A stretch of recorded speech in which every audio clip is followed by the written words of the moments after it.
Pessoal, nós vamos falar de sistema cardiovascular. E vamos falar hoje cardiorrespiratório, né? Mas eu vou começar mostrando para vocês esse desenho aqui, que mostra um pouquinho faz uma pequena revisão aí do nosso sistema circulatório. Esse é um conteúdo que a gente já estuda no ensino médio, mas não custa a gente fazer um antes de começar. Quando nós estudamos o sistema cardiorrespiratório, nós estudamos uma série de estruturas que instituição do nosso sangue e que propulsionam o nosso sangue, né? Então, o coração é uma bomba muscular que empurra o sangue por dentro de uma rede de e ele faz isso constantemente ao longo de toda a nossa vida. E temos o pulmão, que em relação ao sangue, ele tem o papel de fazer uma trozosa, né? O nosso sangue, ele é um tecido líquido, mas ele contém gases dissolvidos nele. Dois gases particularmente importantes para a nossa fisiologia, o gás carbônico e o oxigênio. É nesse ponto que entra o pulmão. O pulmão é tirar o excesso de gás carbônico do sangue e expelir na expiração, e ele capta oxigênio da atmosfera e introduz dentro do nosso sistema circulatório. Então, o nosso sistema cardio, a gente chama de cardiorrespiratório, porque coração e pulmão estão bastante relacionados aí a esse nosso tecido conjuntivo líquido que flui dentro dos nossos vasos e que a gente chama de sangue. A gente vai falar bastante de sangue, de vasos sanguíneos, das artérias, das veias, dos capilares, e do papel do coração e dos vasos e do papel dos pulmões. Por que é importante isso agora aqui na fisiologia? Vocês vão perceber no futuro que, quando estiverem já como profissionais da saúde, que as principais causas de morte no mundo estão relacionadas a doenças no sistema cardiorrespiratório. Hoje mesmo, né, nós vivemos uma pandemia aí mundial que afeta justamente o sistema respiratório, né? O SARS-CoV-2, ele é uma pneumonia viral bastante agressiva e que aí em todo o mundo. Mas, para além das pneumonias, enfisemas, rinites, sinusites, bronquites, asma, temos todos os distúrbios do sistema cardiovascular, para a gente poder estudar. Vamos lá. Vou ficar 10 minutos sem adicionar os alunos agora para a gente conseguir dar sequência um pouco na aula. Gente, o nosso sangue, como eu disse para vocês, ele é um tecido e é um tecido. E diferente dos demais tecidos, que são sólidos, o sangue é um tecido líquido. E ele flui dentro de uma rede de vasos. E ele só flui por dentro dessa rede de vasos porque tem uma propulsionando o sangue por dentro dessa rede de vasos. Então vamos pegar aqui, vamos partir de uma das câmaras cardíacas. Quando o ventrículo esquerdo se enche de sangue, o coração se contrai, a contração cardíaca, né? Vai sangue para o vaso sanguíneo que parte do ventrículo esquerdo. O vaso sanguíneo que parte do ventrículo esquerdo é uma artéria, a principal artéria aorta. Então, do ventrículo esquerdo, o sangue é lançado na artéria aorta. E o que a artéria aorta faz? Ela distribui o sangue para os tecidos. Ela vai soltando ramos. Eu até denominei alguns ramos da aorta aqui, como, por exemplo, a artéria carótida, que parte da aorta traz sangue para a nossa cabeça e para o nosso pescoço.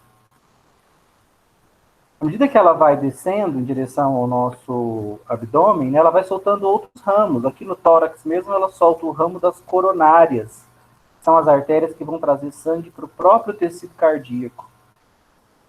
E ela vai soltando diversos ramos. O que é o grande papel da aorta, então, gente? É carregar o sangue que foi ejetado do ventrículo esquerdo para os tecidos.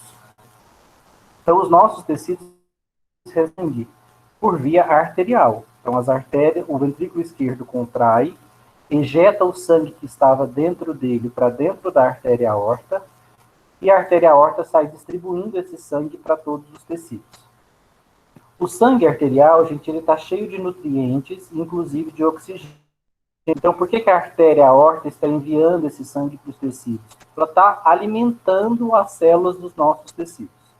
À medida que o sangue passa pelos tecidos, é claro, né, que as artérias vão diminuindo de calibre até elas se tornarem capilares, que são os vasos sanguíneos mais finos do nosso corpo, que passam entre as células nos tecidos. Enquanto o sangue está passando entre as células, por dentro dos vasos capilares, os mais finos, os nutrientes presentes dentro do sangue extravasam do vaso e fluem entre as células. É nesse momento, gente, que as células se aproveitam para captar para dentro delas os nutrientes que elas precisam. Então vamos lá? O ventrículo esquerdo contraiu, ejetou sangue pela artéria aorta e ela tratou de levar esse sangue a todos os tecidos do nosso corpo. Por isso que ela se ramifica inúmeras vezes. E ela vai diminuindo de calibre até ela se transformar em vasos tão finos e correr entre as células dos tecidos. Esses vasos são os capilares. Então, o sangue, a parte líquida do sangue, né, o plasma, para o tecido, começa a fluir entre as células.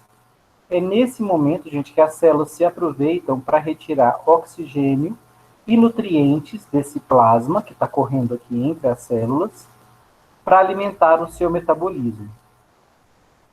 As células vão usar esses nutrientes para sustentar o seu metabolismo e produzir energia. O que as células vão gerar, gente? A partir do momento que elas estão consumindo nutrientes e oxigênio, elas vão gerar o quê? Pensa numa célula viva, metabolicamente ativa. O que ela gera depois que ela consome os nutrientes e o oxigênio?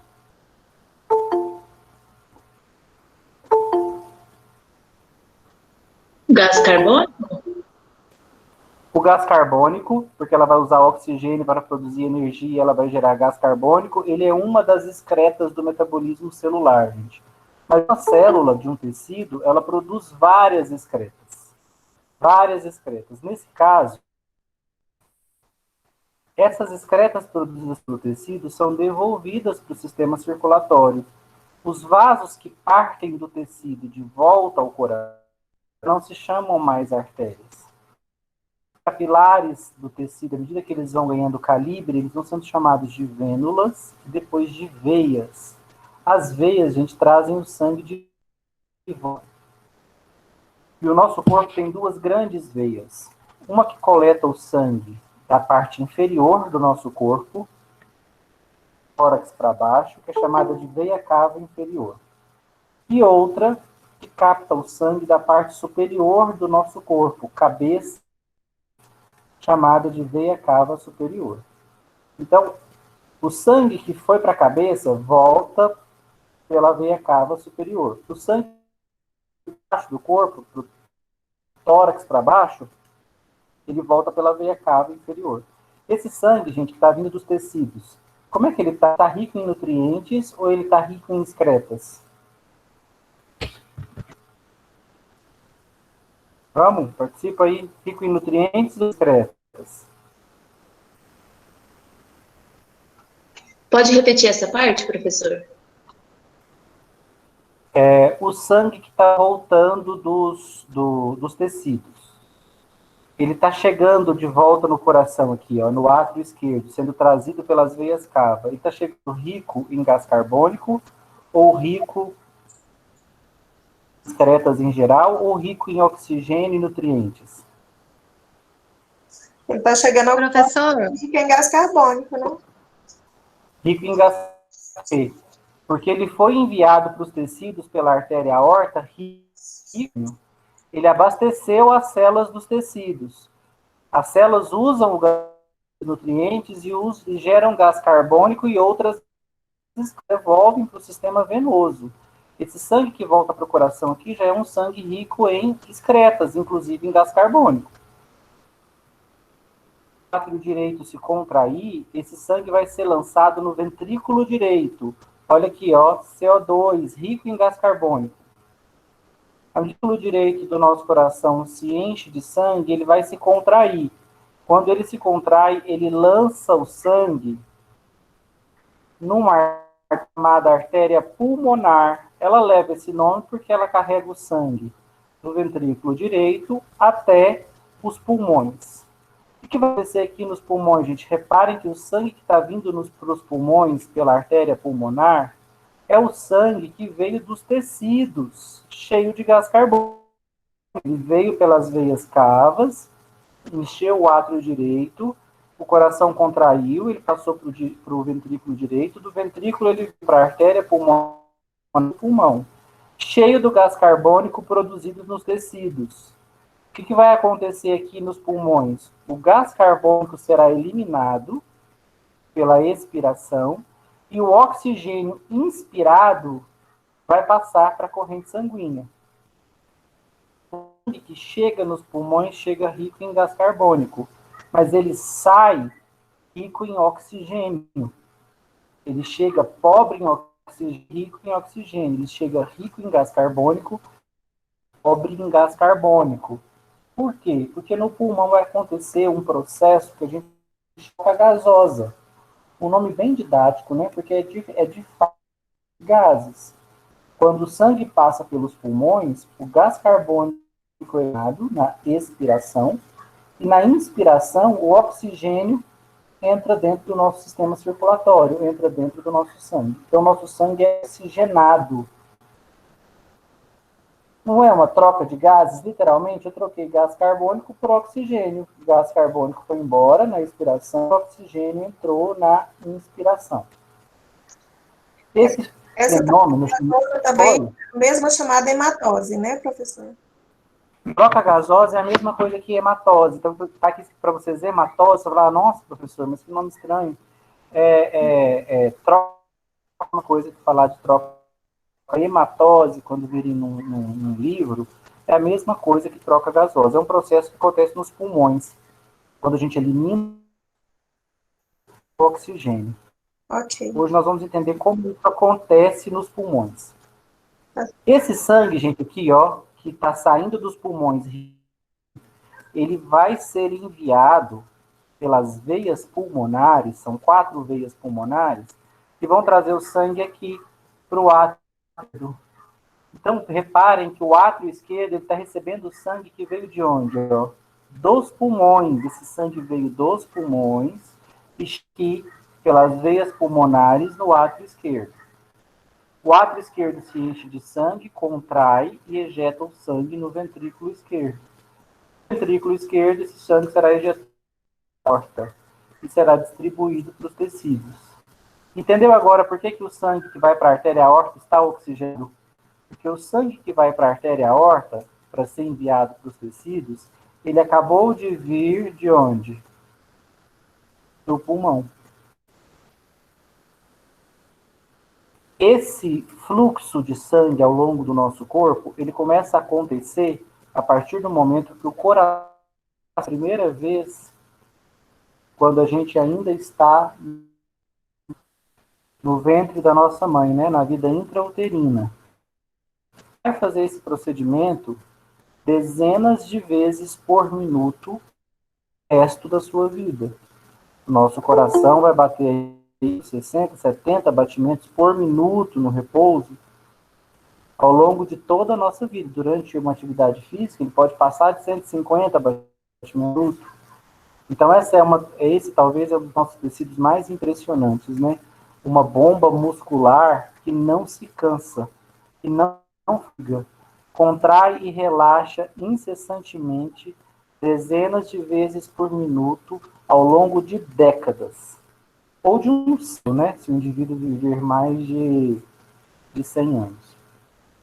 Nenhuma outra musculatura nossa tem essa habilidade, tá, gente? A nossa musculatura esquelética, embora a gente consiga hipertrofiar ela e ganhar muita força, quem faz academia aí ou já fez, sabe que a nossa musculatura esquelética, embora tenha uma força de contração, ela fadiga muito rápido.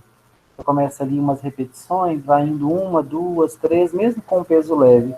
Chega uma hora que você quer contrair, não te obedece, ele fadigou, acabou, ele perdeu capacidade de contração. Você vai precisar ficar descansado, parado um tempo, para ele se recuperar. Aqui não tem isso, tá? O coração não tem essa parada, não. Ele não para hora nenhuma, se ele parar, a gente morre. Ele contrai e relaxa incessantemente ao longo de toda a nossa vida. muscular cardíaco tem essa particularidade de ser essa bomba contrátil que vai bombear o sangue por dentro do nosso corpo. O bombeamento nunca pode parar, gente, porque o sangue oxigenado não pode parar de chegar nos tecidos, porque o metabolismo celular não para. O que acontece, gente, quando a gente é criança e amarra uma cordinha no nosso dedo? Se a mãe da gente não vê rápido e não socorre, por sorte dói, né? E a gente corre atrás da mãe. Mas se não doesse, a gente ficar caladinho, se a mãe não estiver por perto, quando ela chegar, o dedo necrosou. Está morto. No hospital e amputar, e tirar aquele dedo. Por quê? Faltou sangue. Se falta aporte sanguíneo para um tecido, gente, as células morrem de fome. Gente, morrem por falta de nutrientes. Então, o fluxo sanguíneo para os tecidos nunca pode parar. Não só por isso, porque as células, ao nutrientes, elas produzem excretas, ou seja, lixo. E esse lixo, metabolismo celular, podem se acumular nos tecidos, porque se eles acumularem, vai haver toxicidade. Essa toxicidade pode, mais uma vez, essas excretas, como por exemplo o gás carbônico, que é uma das excretas do metabolismo celular, de várias que existem, mas é uma delas, o gás carbônico tem que ser recolhido pelas veias, levado de volta ao coração, para o átrio direito, ventrículo direito, artéria pulmonar, e ser oxigenado aqui no pulmão durante a hematose. Ele vai ser liberado para o ambiente e mais moléculas de oxigênio são inseridas no nosso sistema circulatório para fazerem o caminho que as levará aos tecidos. O corpo humano, gente, as 100 trilhões de células que formam o corpo são máquinas de consumir oxigênio. Não à toa, a gente não consegue parar de respirar por muito tempo. Muitos querem tentar o suicídio, se você amarrar um saco, as mães morrem de medo disso, né, da criança botar um saco plástico na cabeça e prender. Começar a parar a hematose, porque ele vai exalar o gás carbônico dentro daquele saco e vai inalar gás carbônico de novo. Né? Porque ele não está pegando o ar atmosférico que tem oxigênio, ele está inalando de novo o mesmo ar que ele respirou, um ar cheio de gás carbônico. E esse ar cheio de gás carbônico vai acabar intoxicando o sangue dele, vai faltar oxigênio para as células, e aí o indivíduo morre. A coisa que ele faz quando ele coloca o escapamento do carro, a mangueira, né, dentro do carro. Morre. Essas pessoas que têm acidentes domésticos. Professor? Aquecedores, é porque inalam gás carbônicos, que intoxicam. Oi, pode falar. Então, deixa eu tirar uma dúvida. Agora que todos nós usamos máscara, a gente expira e inspira o mesmo ar automaticamente. Isso tem algum problema? O mesmo ar. Se as nossas máscaras, por isso que é interessante, esse era um grande dilema. Por isso, inclusive, que a Organização Mundial da Saúde, na minha opinião, para instaurar as máscaras como obrigatórias. Ficou-se uma discussão no começo, a máscara adianta ou não adianta. Por quê? Ela não pode ser espessa, porque se ela for espessa demais, ela vai dificultar a troca gasosa. Ela vai reter o ar ali dentro e você vai acabar inalando o mesmo que acabou de expirar. Mas, ao mesmo tempo, ela também não pode ser fina demais, porque senão as partículas, as gotículas de água atravessam ela e a contaminação aconteceria do mesmo jeito. Então, é um dilema. De fato, essas máscaras nossas são bastante porosas. Então, para o oxigênio, para nós, parece uma trama fechada, né?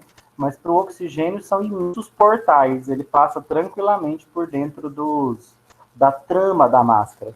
Para nós, parece pequeno, né? A olho nu, mas o oxigênio é um átomo. São 2 átomos de oxigênio, né?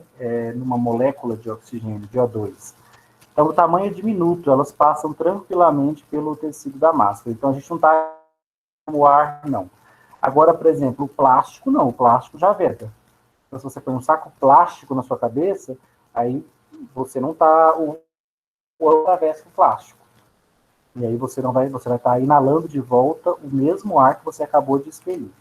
Durante um tempo, antigamente, era muito comum que a gente fizesse a massagem cardíaca e a respiração boca a boca. Mais recentemente, acabaram contestando a respiração.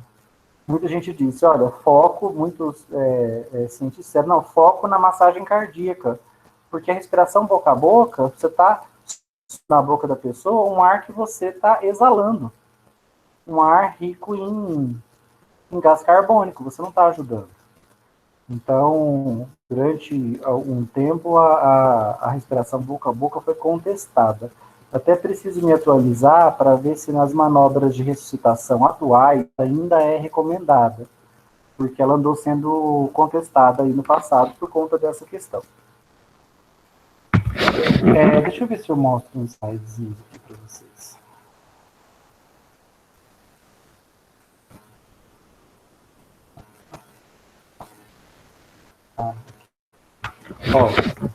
Esse aqui é um slide que mostra o sangue vindo do ventrículo para as artérias, a artéria aorta.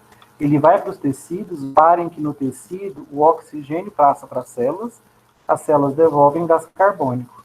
O gás carbônico retorna ao coração junto com o sangue venoso direito, ventrículo direito, e aí ele é levado ao pulmão. No pulmão ocorre a hematose, sai gás carbônico e vem para o sangue esse oxigênio retorna pelas veias pulmonares para o nosso átrio esquerdo, passa para o ventrículo direito, esquerdo, e vai para a aorta outra vez para ser enviado para os tecidos. Num fluxo ininterrupto que acontece aí, pelo menos um fluxo sanguíneo, né, vai acontecer aí umas dezenas de vezes por dia. Uma coisa que eu acho importante vocês saberem, que é tema das nossas aulas aí no futuro, é que tem aluno, quando você fala em excreta, para ele fala gás carbônico. Para ele é a única excreta do metabolismo celular, que as células só produzem gás carbônico. Não, gente, as células produzem ureia, produzem ácido úrico, creatinina, elas produzem outras excretas. A única que é eliminada pelo pulmão é o gás carbônico. Qual é o tecido que vai eliminar do sangue, gente? Todas as demais excretas. A única celular que sai do corpo pelo pulmão é o gás carbônico. E as outras excretas, que elimina?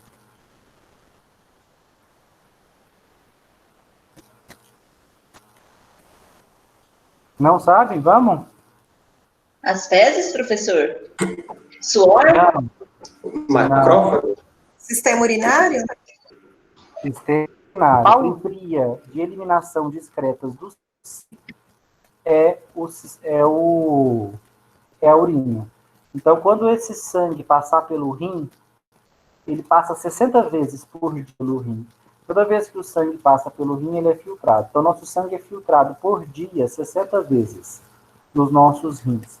E ao final de um dia, os nossos rins vão tirar do sangue cerca de 1,5 litro de água, 1,5 litro de urina, que será eliminada contendo uma série de excretas que estavam no sangue.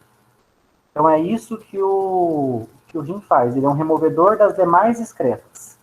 A excreta gasosa do sangue, que sai pelo pulmão, na hematose. As demais excretas são retiradas no rim, na filtração renal, que é tema da nossa próxima aula. Vamos só mostrar uns slides para vocês, tecido cardíaco, tá? O coração, então, ele tem 4 câmeras, o coração dos mamíferos e os 2 ventrículos. O lado direito não se comunica com o esquerdo, tá? O tecido no coração dos mamíferos, não. Nos répteis, nas aves, há uma conexão entre os dois lados. A circulação é deficiente. A mistura de sangue aqui. Vocês repararam, gente, que no lado direito do coração passa o sangue que veio do corpo, cheio de gás carbônico, e no lado esquerdo passa o sangue arterial, cheio de oxigênio, que veio do pulmão. Então é muito interessante que eles se misturem, e no nosso coração não se mistura.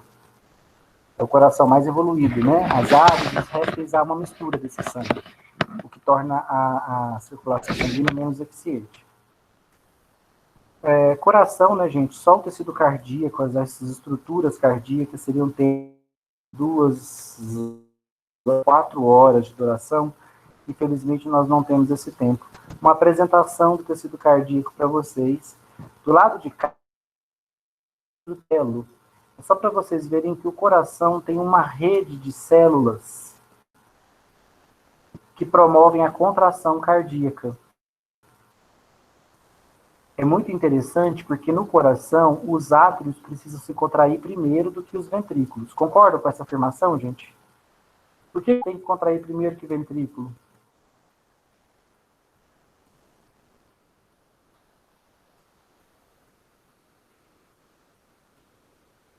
Porque está recebendo sangue, ó. Cadê uma outra figura aqui? Ó, o átrio direito está recebendo sangue que vem do corpo. O esquerdo está recebendo sangue que veio do pulmão. Então, eles primeiro se enchem desse sangue e aí eles contraem. E, em seguida, o sangue é ejetado para o ventrículo. Aí, sim, o ventrículo contrai.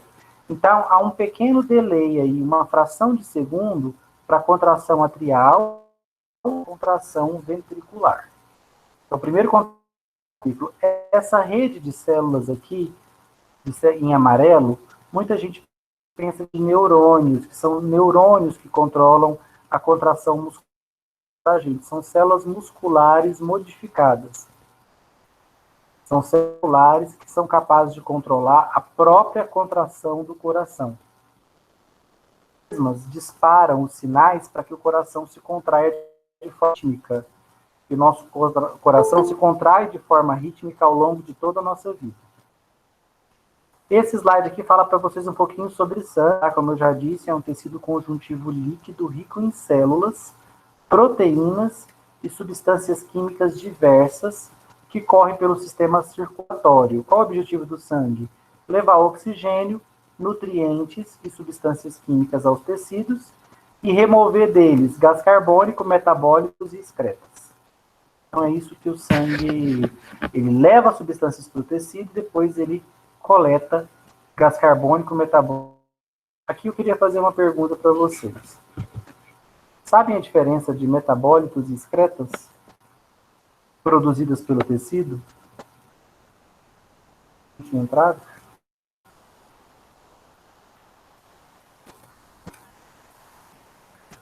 Alguém sabe, gente, a diferença de metabólitos e excretas? Apostila, estou corrigindo, viu, Mônica? São 215, tá uma luta aqui intensa. Mas eu vou vencer. Uma hora eu vou chegar no noturno. Estou terminando o matutino.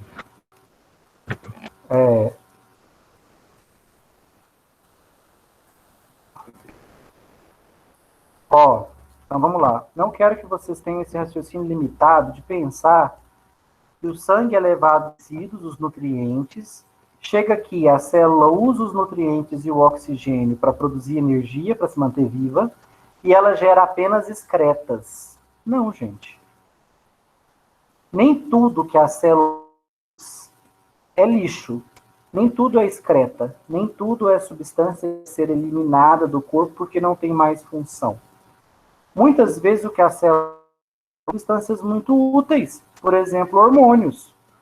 Então, o sistema circulatório está levando nutrientes, por exemplo, para uma célula glandular produzir os seus hormônios. E esses hormônios são lançados na corrente sanguínea.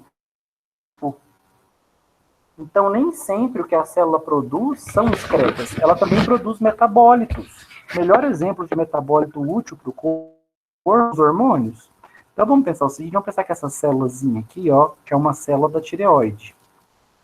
Ela precisa estar sendo constantemente alimentada arterial, trazendo para ela oxigênio e nutrientes. Essa célulazinha da tireoide vai pegar esse oxigênio e nutrientes, vai produzir excretas? Como vai? Só que ela também vai produzir o hormônio da tireoide, que vai cair na circulação sanguínea e controlar o nosso metabolismo. A tireoide eu posso chamar de excreta? De jeito nenhum. Ele é um produto do metabolismo celular, ele é um metabólito. A diferença do metabólito, gente, é porque ele é um produto do metabolismo celular que tem utilidade para o nosso corpo, como, por exemplo, um hormônio. Já a excreta, ela também é um produto do metabolismo celular, mas ela já não tem mais utilidade para o nosso corpo, ela deve ser eliminada. A excreta gasosa é eliminada no pulmão. As demais excretas que estão dissolvidas no sangue, eliminadas no rim, através da urina. Dúvidas, gente, sobre essas estruturas do sistema circulatório? Eu vou mostrar para vocês um pouco características de... Se tiver dúvida, vai interrompendo aí, perguntando. Ó, eu adoro essa figura aqui, tá? Depois, se demorem um tempinho, ela mostra para vocês que do ventrículo esquerdo sai a artéria aorta. E o legal é que ele mostra os ramos da aorta, ó. Ele mostra artérias carótidas, trazendo sangue, ó, para os braços e para a cabeça. É um ramo da aorta que traz, porque olha que a aorta ela está saindo do coração. Então ela solta um ramo que sobe pelo nosso pescoço e vai se ramificar, levando sangue para os braços e para a cabeça. A outra bifurcação da aorta desce em direção às nossas pernas. Aí ela vai levar sangue para o tronco, tem um ramo que leva sangue para o fígado, outro leva sangue para o sistema digestivo, outro leva sangue para os rins, para a pelve, para as pernas. Esse sangue que foi levado por ramos, tá vendo? Tudo que são ramos da aorta, ó. Artéria hepática, artérias renais, artérias ilíacas. Depois que esse sangue passa pelos tecidos, nota que ele muda de cor no desenho. Por que está mudando de cor, pessoal? Vermelho ficando azul. Por causa das trocas aí. Rico em carbono. Porque o tecido está consumindo o oxigênio e os nutrientes, e o sangue que está deixando o tecido, ele já não é mais rico em nutrientes. Agora ele está rico em excretas, inclusive de gás carbônico. Por isso que nos desenhos a gente mostra o sangue venoso, o sangue que está saindo do tecido, numa cor azulada. Inclusive ele chega aqui, ó, no átrio direito. Reparem que o átrio direito, ó, recebe o sangue da veia cava inferior. Só que lembra que a aorta soltou um ramo para a cabeça e para os braços? O sangue que vem da cabeça e dos braços, ele chega ao coração pela veia cava superior. As duas veias cavas desembocam no átrio direito. Elas enchem o átrio direito de sangue. Aí ele bombeia para o ventrículo direito, o sangue é enviado para os pulmões. Nos pulmões ele é oxigenado e retorna pela artéria pulmonar. Concordam com essa frase, gente? Todos os vasos que deixam o coração são artérias. Todos os vasos que chegam ao coração, seja do lado direito, seja do lado esquerdo, são veias. Viram isso? O ventrículo esquerdo lança sangue na artéria aorta. O direito lança sangue na artéria pulmonar. Os vasos que deixam o coração são artérias. Já o átrio recebe sangue das veias cavas. E o direito, né? E o esquerdo recebe sangue da veia pulmonar. Então, o sangue que chega ao coração é trazido por veias, pelo sistema venoso. E o que deixa o coração por artérias. Não por acaso, artérias e veias têm estruturas diferentes, gente. Onde vocês acham que há mais pressão? Dentro das artérias ou dentro das veias? Onde o sangue bombeia com mais pressão? Dentro das artérias. Por que você acha que é dentro das artérias? A aorta e a artéria pulmonar. Por que a pressão aqui é maior que nas veias, gente? Porque o fluxo é maior e elas são mais calibrosas para suportar. As artérias, gente, elas recebem o sangue direto dos ventrículos. Pensa o seguinte, o coração acabou de contrair. É exatamente isso que você disse. O coração acabou de contrair, pega o sangue que estava no ventrículo e ejeta ele dentro das artérias. Então, ele entra nas artérias com muita pressão. Tanto na aorta quanto na artéria pulmonar, porque o sangue está vindo direto do coração. Reparem, gente, que a aorta leva para os tecidos, esse sangue nutre os tecidos, depois ele volta pelas veias contra a gravidade. De volta para o coração. Consegue imaginar esse trajeto aqui, ó, num jogador de basquete? Coração, aqueles homens de 15 de altura, o ventrículo dele contrai, o sangue é injetado lá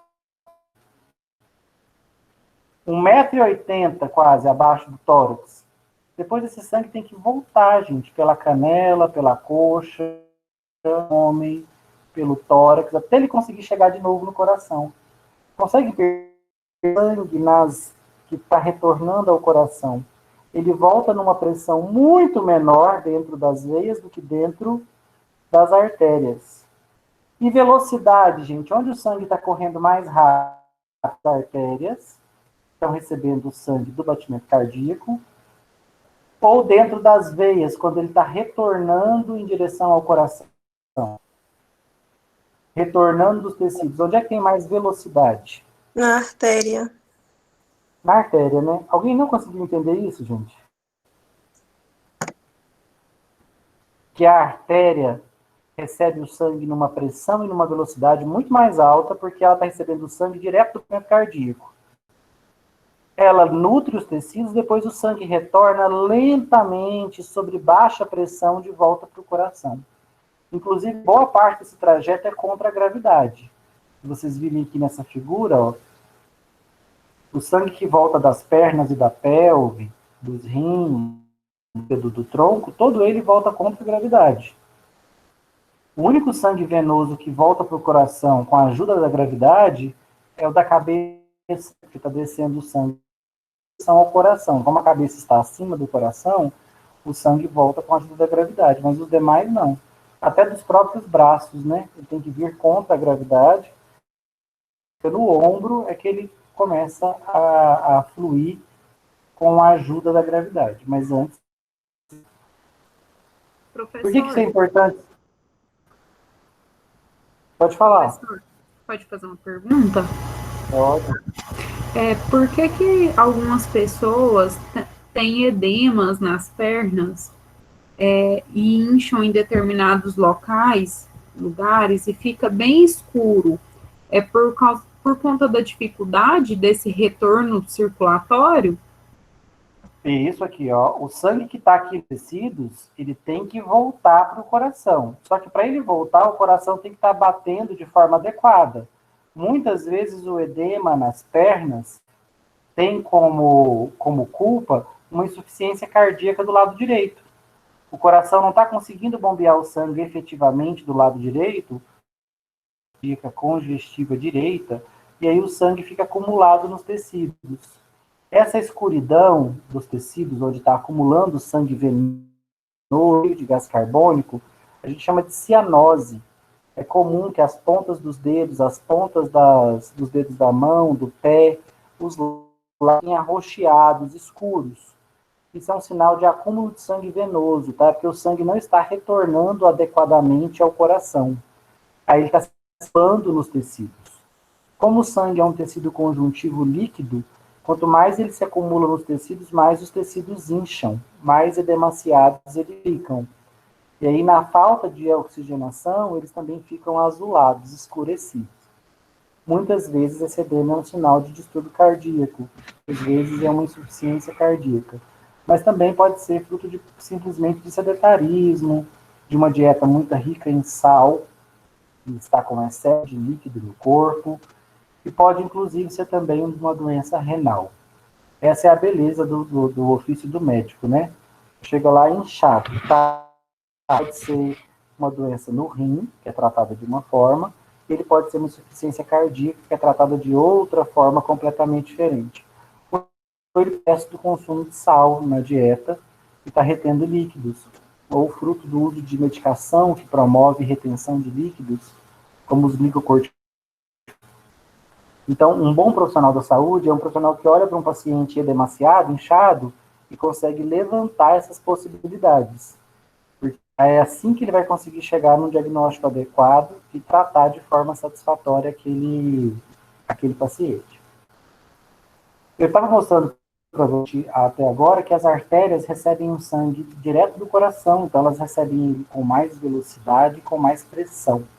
Por isso, gente, a artéria é profunda e é muscular. E ela tem uma camada muscular mais espessa, mais grossa, mais forte, porque a artéria aguenta mais pressão. Então, a camada muscular, ó, olha que máxima essa figura. Isso aqui é o interior de uma artéria. E essa é a parede muscular da doçura. Então, as artérias são muito grossas. e muito profundas. A parede muscular delas é grossa porque elas têm pressão. Olha aqui uma veia mais superficial e olha a parede da veia em comparação com a parede arterial.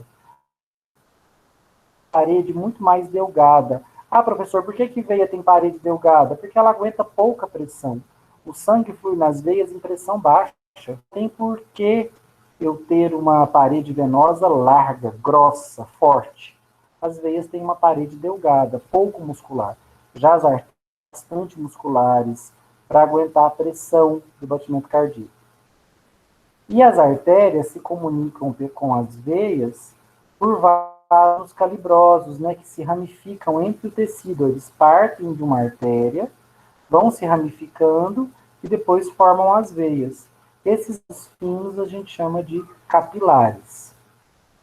São as ramificações que existem entre uma artéria e uma veia. Aqui no meio estão os tecidos.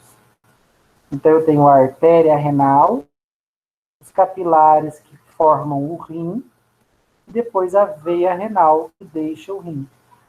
Eu tenho a artéria hepática, os capilares que formam o fígado, depois a veia hepática, que leva do fígado para a veia cava.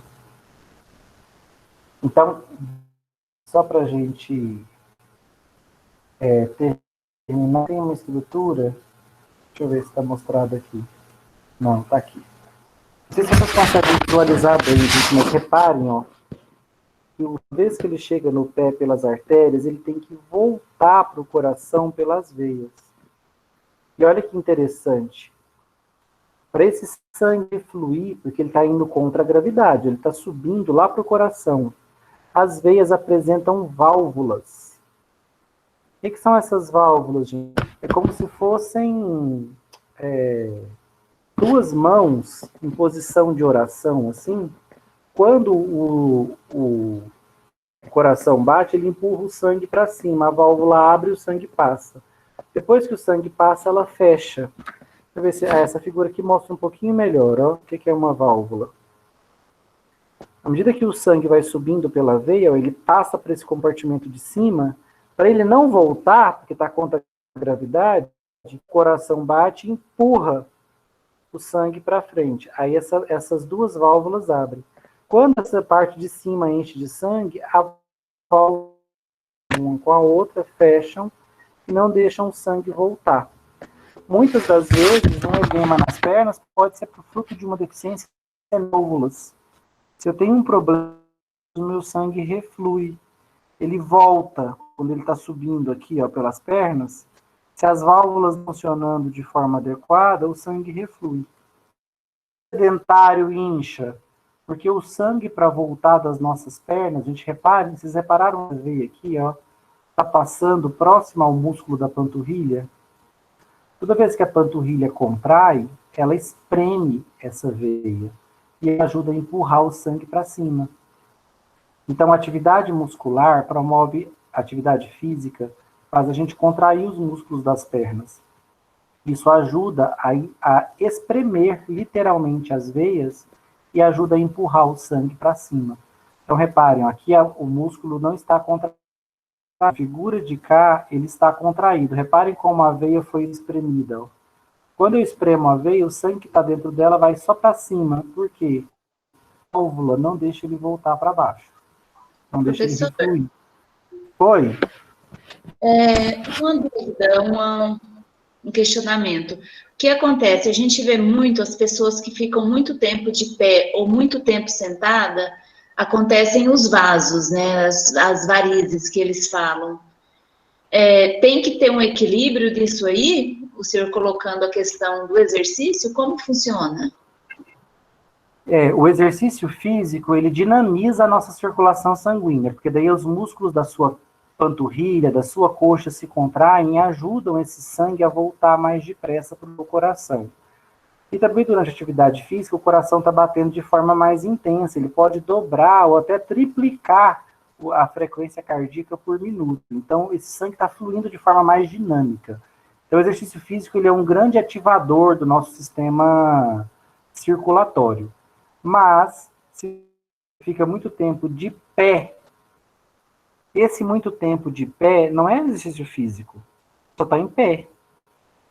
Nesse caso, os seus músculos estão ali, ó, travados. Em vez deles ajudarem o sangue a fluir de volta para o coração, eles vão atrapalhar a contração muscular. Não é atividade física, você só está de pé.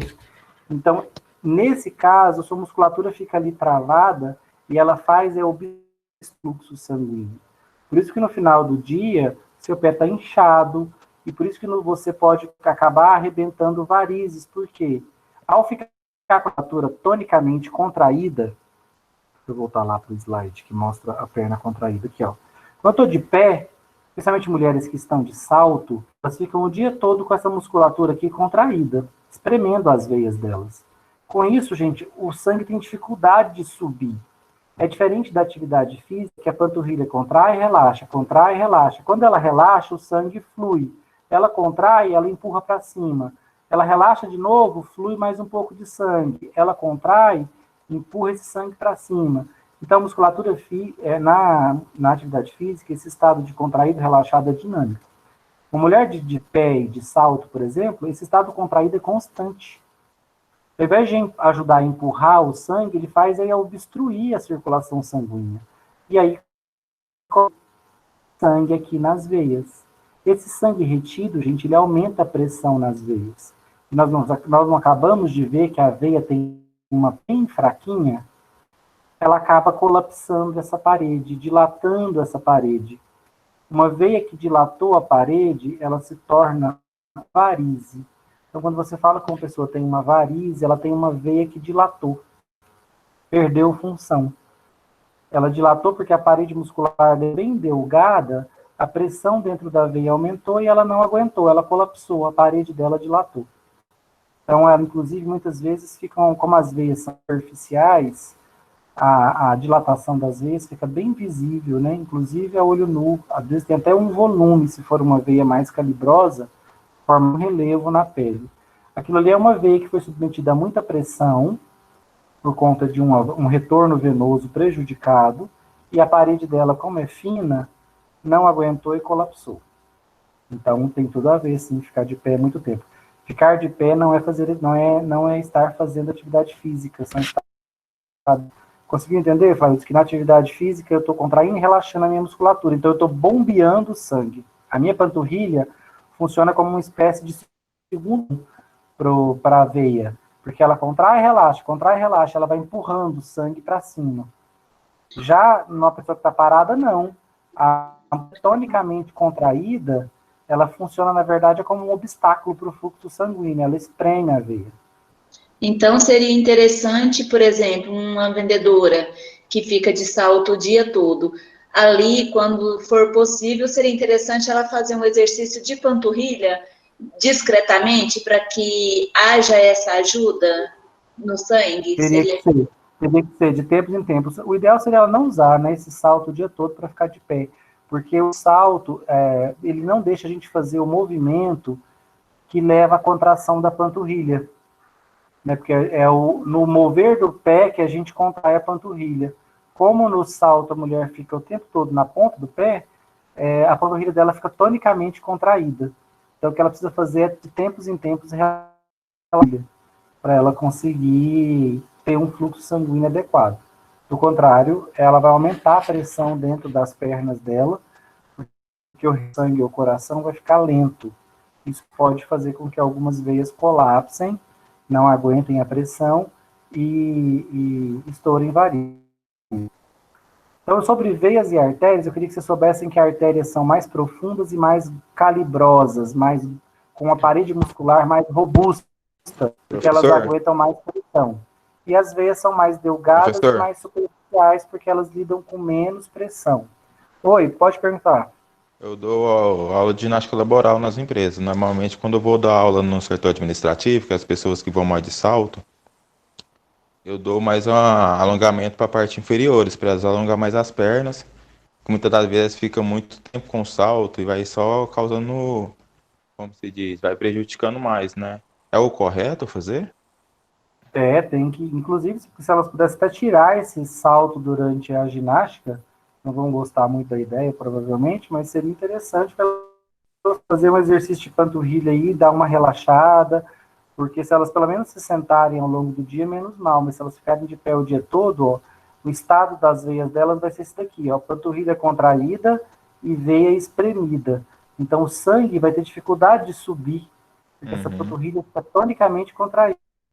Para eu relaxar, ela tem que soltar esse salto e contrair e relaxar essa panturrilha, para ela ajudar a bombear o sangue.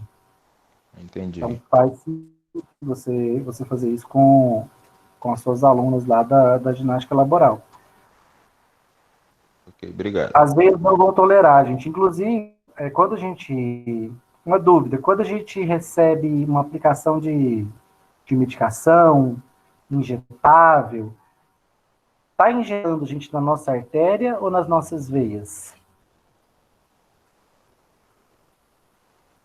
Nas veias, professor. Nas veias, gente, porque elas são superficiais, tá? Essas que a gente vê o desenho delas, azuladas, é porque elas são veias, são superficiais. As fundas, elas estão passando lá mais dentro do nosso tecido, lá nos tecidos mais profundos. Por isso que é possível eu fazer uma aplicação dentro de uma artéria direto? Até é, mas eu tenho que ser uma pessoa especificamente habilitada para isso. Então, o pessoal da enfermagem, eles fazem um treinamento para fazer a aplicação intraarterial. Aí é uma aplicação, você tem que já repararam que na intravenosa, endovenosa, comum para nós, o enfermeiro, ou o farmacêutico, ele perfura a nossa pele com a seringa quase paralela à pele, faz uma perfuração superficial, porque a veia está ali, ó, logo abaixo da epiderme. Já uma aplicação intraarterial, ela demanda um conhecimento mais profundo de anatomia, e a aplicação é perpendicular mesmo à pele. Você faz uma penetração mais profunda com a seringa, para você achar a artéria lá mais no fundo do tecido. Então, artérias não são superficiais. Evolutivamente, gente, qual que vocês acham que é a vantagem das nossas artérias estarem lá no fundo e não na superfície, próximas da nossa pele?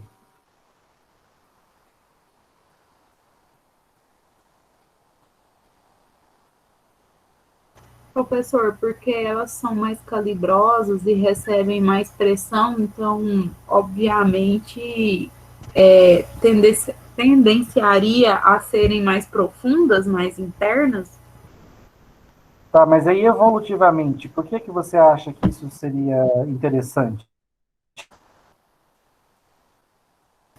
É por aí mesmo. Não faço ideia. Porque, Karine, pensa o seguinte, se você sofre, e nós sofremos lesões na nossa pele o tempo todo, o que você preferiria lesar? Um vaso onde o sangue está indo em baixa pressão ou um vaso em que o sangue está fluindo em alta pressão? Não é muito melhor lesar a veia do que lesar a artéria? Sim, sim. Sim. Por isso que as nossas veias estão superficiais. Quando a gente tem uma lesão, normalmente nós lesionamos as veias. Aí, como a pressão nelas é baixa, o sangue mina bem lentamente, o que faz com que essa hemorragia seja mais fácil de ser contida. Agora, se você rompe, por exemplo, quem já rompeu uma artéria, sabe que o sangue não mina, ele esguincha. Completamente diferente. Se você tem um corte e rompe uma artéria, vai sangue no teto. Porque o sangue, a pressão na artéria é muito maior. E aí esse sangue, essa hemorragia é muito mais intensa. E difícil de ser controlada e pode, inclusive... Então faz todo sentido evolutivamente as nossas artérias estarem lá no fundo. Você só vai conseguir lesionar uma artéria se for uma lesão grave. Essas lesões superficiais, elas só cortam veias. E por isso o nosso sangue apenas mina, numa hemorragia bem lenta, que dá tempo de socorrer. Olha a perfeição, né, a que a evolução levou às nossas estruturas. Até a localização delas importa. Se nós tivéssemos artérias superficiais, né, a hora que você estivesse aí na cozinha, cortar seu dedo, você cortaria uma artéria, ia sujar sua cozinha toda de sangue. Não, com o dedo na cozinha a gente corta a veia, fica minando aquele sanguíneo bem lentamente, porque a pressão nas veias é muito menor.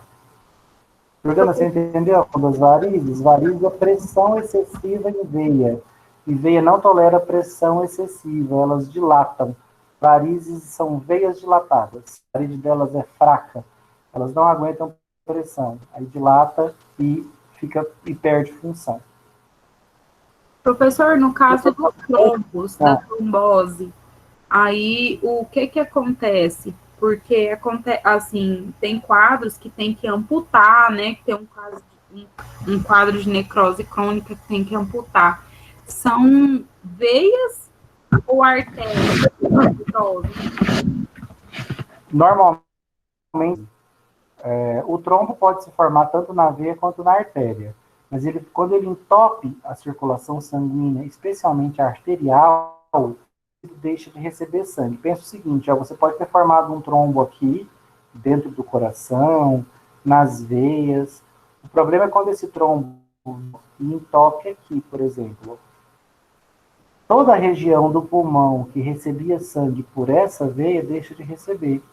Aí essa região do pulmão entra em isquemia, que é falta de oxigenação. E ela pode necrosar, pode morrer. Então, o problema do trombo, ele obstrui a circulação arterial, ele obstrui a circulação que leva oxigênio para os tecidos. Se um trombo para aqui, ele bloqueia o fluxo.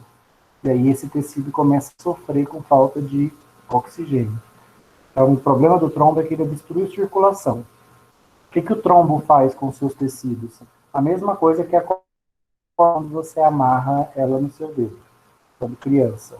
Ela obstrui o fluxo sanguíneo para aquele ponto. O ponto que ficou sem fluxo sanguíneo morre. O organismo continua funcionando? Continua. Mas aquele ponto morreu por falta de oxigenação.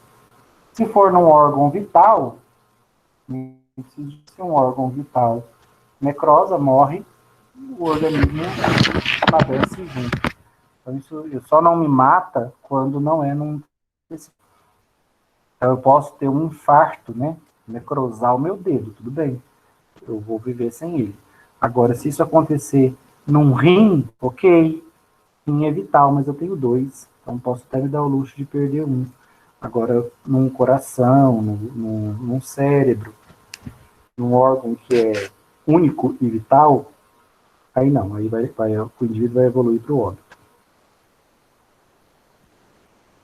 Vamos começar a falar um pouquinho de respiração aqui com vocês, não vai dar para a gente terminar hoje.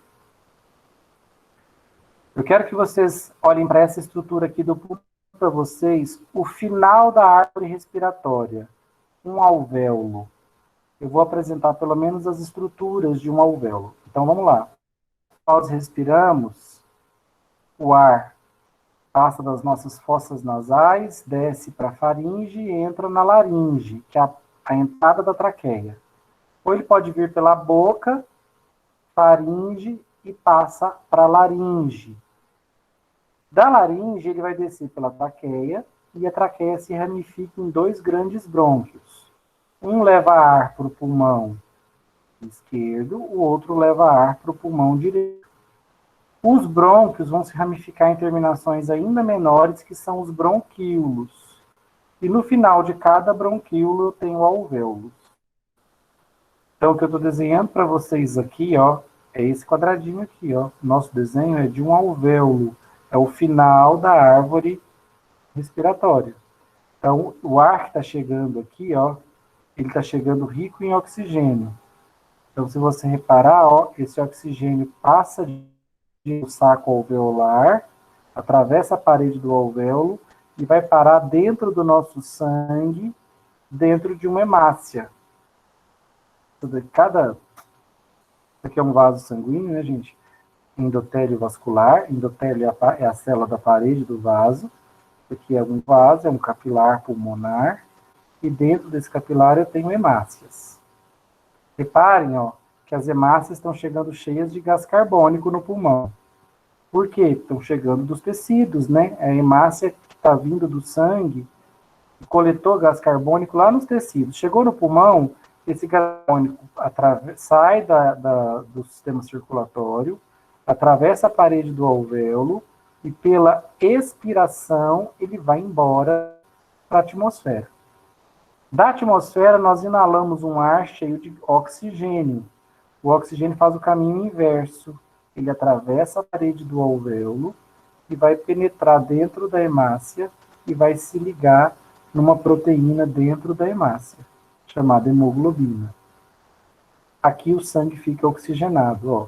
Reparem que eu mostrei a hemácia chegando azul, não sei se vocês repararam nesse detalhe. A hemácia chega azul e ela sai o quê? Vermelha, porque ela chega cheia de gás carbônico e ela sai rica em oxigênio. Nós vamos falar depois com mais detalhes o que é e como que ela transporta gás carbônico e oxigênio. Por hora, eu quero apenas que vocês saibam que hemácia é uma célula do sangue. E também é conhecida como eritrócito.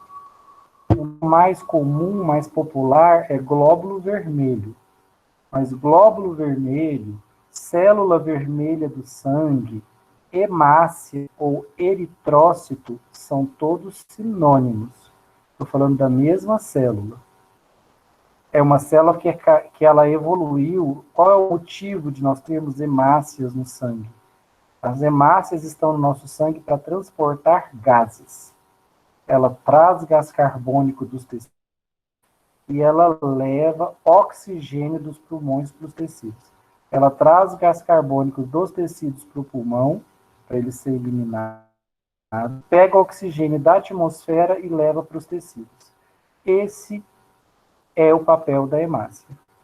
É uma transportadora de gases no nosso sangue, especialmente de oxigênio dos pulmões para os tecidos.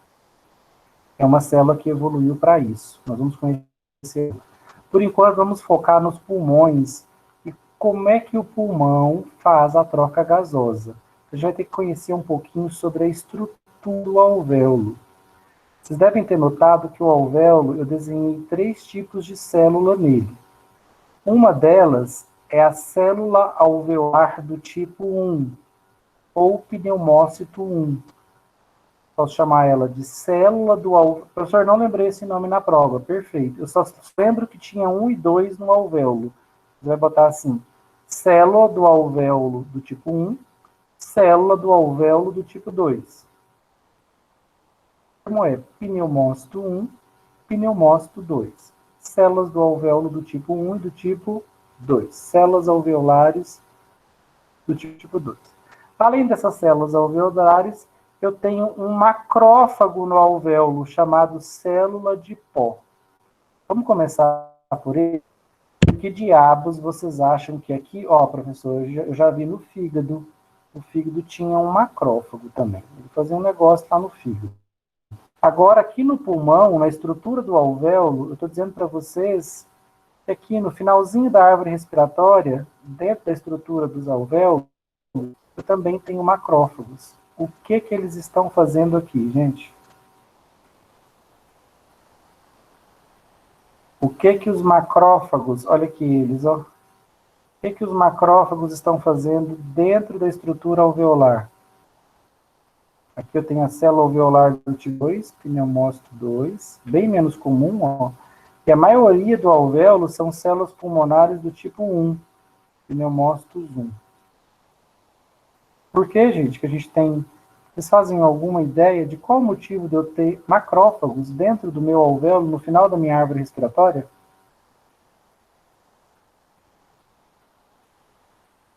Ele está fagocitando alguma coisa, não, professor?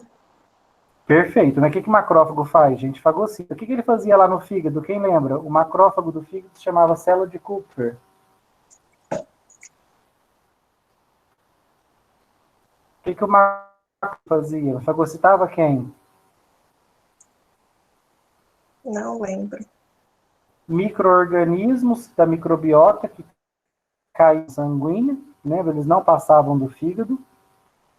E ele também fagocitava hemácias velhas e digeria elas. O que o macrófago do alvéolo faz, gente? Primeiro, o ar que nós inalamos é oxigênio puro? Ou pode ser que o ar que a gente inala tem partículas sólidas? Tem partículas. Tem, claro que tem partículas, gente, está cheio de partículas. Tem areia, tem carvão, tem pólen, Tem pode vírus. ter patógenos, pode ter vírus, como o Covid, né, o SARS-CoV-2. Sim. Então, pode ter vírus, pode ter ácaros, pode ter fungos, pode ter diferentes patógenos. Se tem uma planta florida aí na sua casa, está cheio de pólen o ar que você inala. Se você trabalha numa carvoeira, está fazendo um churrasco, o ar na sua varanda está cheio de partícula de carvão. Ou se você é um desses vizinhos nojentos que põe fogo nas coisas, você enche a atmosfera de partículas de carvão. Se você é como eu, ou um praticante de esportes na areia, você está inalando partículas, grãos em grande quantidade. Gente, essa sujeira não pode se acumular no alvéolo. O alvéolo é um saco no final da árvore respiratória. Se ele se encher de sujeira, a respiração para. Por isso eu tenho um faxineiro dentro dos alvéolos. Eu tenho uma célula para fagocitar essas partículas sólidas que, porventura, cheguem ao alvéolo. Quem é essa célula que fagocita partículas sólidas que vieram do ar inalado, como areia, carvão, pólen, diferentes patógenos? O responsável por fazer essa limpeza dentro do alvéolo é o macrófago alveolar. Por isso que ele ganhou o nome de célula de pó, ou célula de poeira. Por quê? Porque ele está aqui para fagocitar pó, poeira, carvão, poro de fungo, pólen de planta, tudo que entrar pela nossa respiração. É claro, tem pessoas que respiram um ar mais rico em partículas. É claro que um indivíduo que mora em Londres, por exemplo, uma das cidades mais poluídas do mundo, o ar que ele inala está cheio de partículas de carbono. Na China, então, as pessoas nem podem fazer atividade física ao ar livre, porque a indústria chinesa usa carvão como combustível. Então, o ar é rico em partículas de carvão, é sufocante. Então, lá, ninguém faz esporte ao ar livre nas grandes cidades. Já se você mora no campo, o seu pulmão está cheio de pólen, né? O campo é cheio de plantas, com flores, e aí bastante pólen no ar.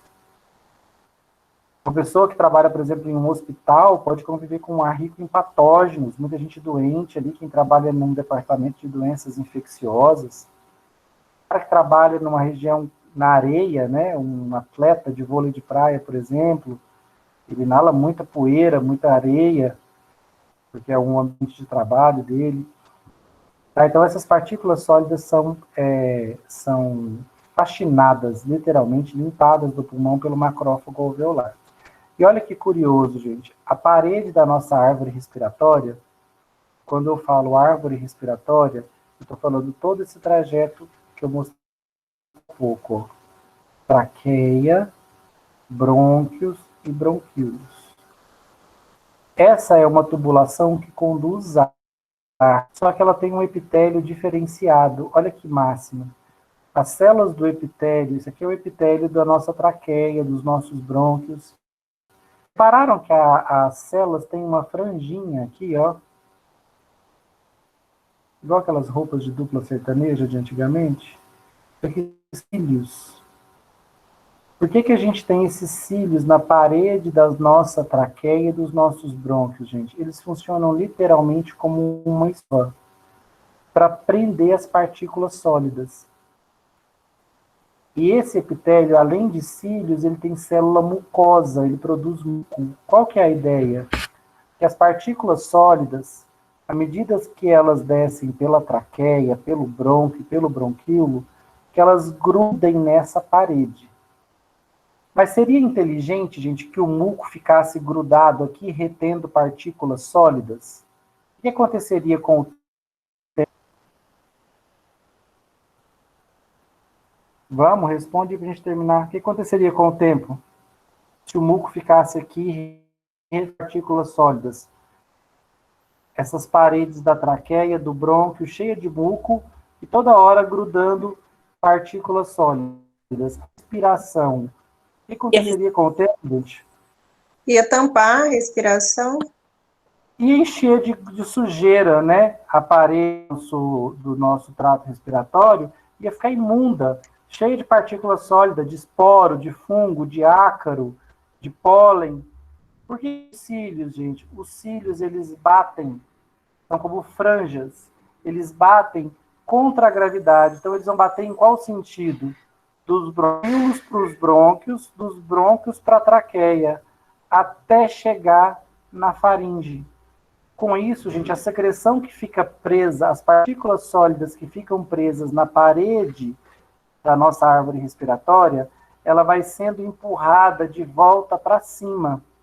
E quando chega na garganta, passa da laringe para a faringe e a gente engole, sem nem perceber. Passa para o nosso trato, desce pelo esôfago.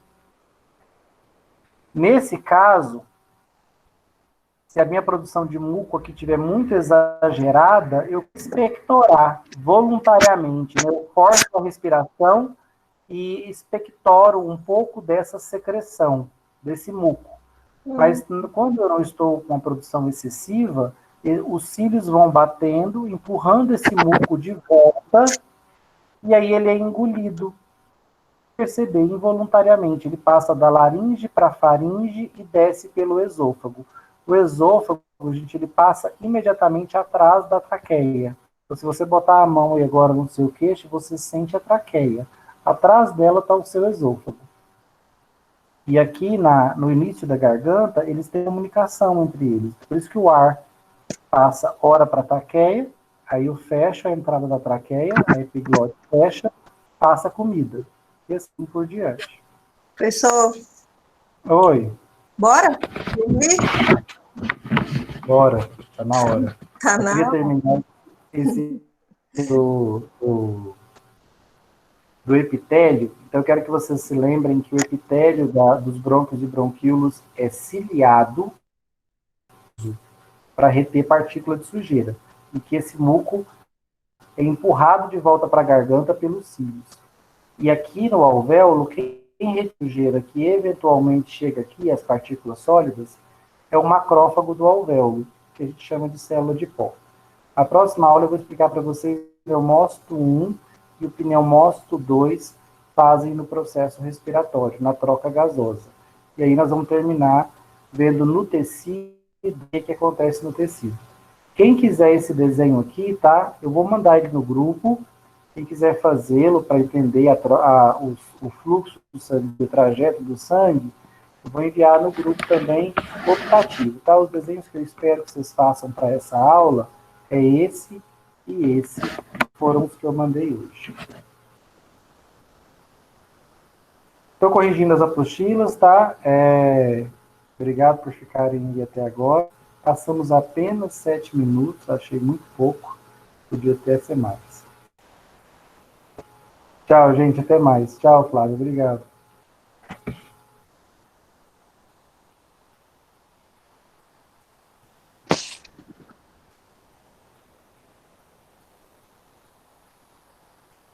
Quer perguntar, Flaildes? Pode perguntar. Não, é só a respeito do trabalho, professor. Alguma chance da gente recuperar a nota? Como tá ficando? Oh, eu coloquei apesar do drama, né? Eu coloquei um ponto, anulei uma questão e estou corrigindo as apostilas. No matutino, basicamente, todo mundo atingiu média, mas agora ainda vou chegar nas... Quando eu terminar do noturno, eu vou ver quem entregou a apostila e ainda assim não atingiu média. Aí, para esses alunos, eu vou passar um trabalho, mas eu vou chamar vocês no privado ou no grupo. Ok, obrigada. Boa noite. Boa noite.